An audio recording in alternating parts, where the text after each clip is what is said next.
STP plant के नाम पे ये लोग विकास के नाम पे यहाँ पे खड्डा कर रहे हैं। 80 फीट का रोड है, उसके बीच में इन्होंने 20 फीट का एक खड्डा किया हुआ है। प्रॉपर बैरिकेडिंग नहीं की है, प्लास्टिक के बैरिकेड्स रखे और उसमें प्लास्टिक का एक पेपर लगाया हुआ है। कल तो 2 बच्चे जो साइकिल लेके आई तो बैरिकेड्स के साथ डायरेक्ट अंदर चले गए थे। एसटीपी प्लांट का काम है पिछले 2 महीने से यहाँ पे चलते आ रहा है, एकदम धीमी गति से ये काम चल रहा है। नाइट में यहाँ पे पूरा अंधेरा हो जाता है और उसके कारण यहाँ पे बहुत सारे एक्सीडेंट हो जाते हैं। कभी कभी ऐसा लगता है कि हमारा वसई विरार ये भारत का कानून इधर लागू होता है कि नहीं, क्योंकि ये अपने मनमानी से सारी चीज़ें होती है। उनके वर्कर के पास भी देखोगे ना तो उनके पास प्रॉपर वो गम शूज़ नहीं रहेंगे, हाथ में ग्लोव्स नहीं रहेंगे, एक प्लास्टिक का हेलमेट बस उनके सर पे रख दिया है। इस तरीके से वो लोग काम करा रहे हैं। ईगल इंफ्रा के पास बैरिकेडिंग करने के लिए उनके पास मटेरियल नहीं, तो इतना बड़ा कॉन्ट्रैक्ट उनको क्यों दिया गया है। नमस्कार, मैं टिया साहू और आप देख रहे हैं शुभ उपकार। वसई विरार में विकास के नाम पर विनाश का खेल जारी। 770 करोड़ का एसटीपी प्रोजेक्ट अब आम जनता के लिए मौत का ज्वाल बनता जा रहा है। ईगल इंफ्रा कंपनी की बड़ी लापरवाही के कारण शहर में हादसों का साया मंडरा रहा है। वसई विरार के कोने कोने में सड़कों को खोदा गया है, लेकिन सुरक्षा के नाम पर जीरो इस्तेमाल है।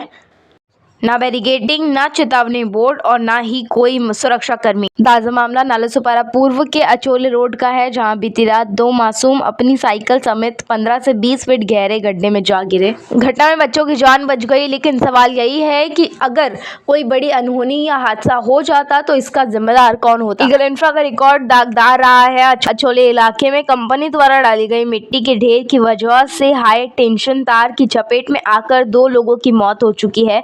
इतना ही नहीं, कंपनी पर बिजली चोरी का मामला भी दर्ज है। आखिर प्रशासन इन पर, वसई विरार शहर महानगर पालिका इस कंपनी पर इतनी मेहरबान क्यों हो रही है? क्या वो किसी बड़े हादसे का इंतजार कर रही है?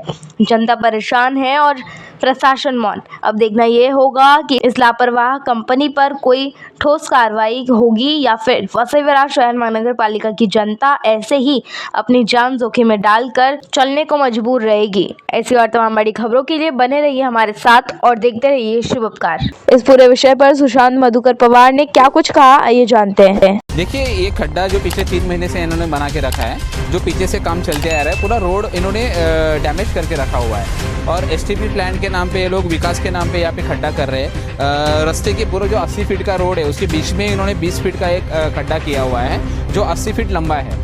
और यहाँ पे प्रॉपर बैरिकेडिंग नहीं की है, प्लास्टिक के बैरिकेड्स रखे और उसमें प्लास्टिक का एक पेपर लगाया हुआ है।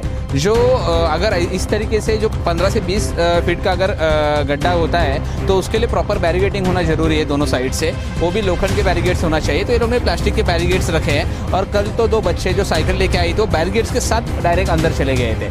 अच्छा हुआ कि उनको मतलब कुछ ज़्यादा चोट नहीं आई, गंभीर चोट नहीं आई, लेकिन ये हमेशा उनका ये नाटक है जो ईगल इंफ्रा वाले हैं उनका।